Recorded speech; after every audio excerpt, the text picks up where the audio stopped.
gusto ko din i-share itong isa sa pinakapaborito naming chicken sandwich.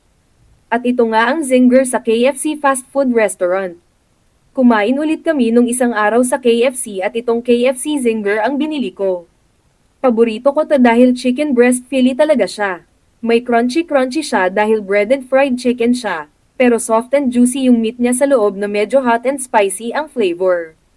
Tapos may lettuce at special mayonnaise at yung malambot at masarap na sesame seed bun.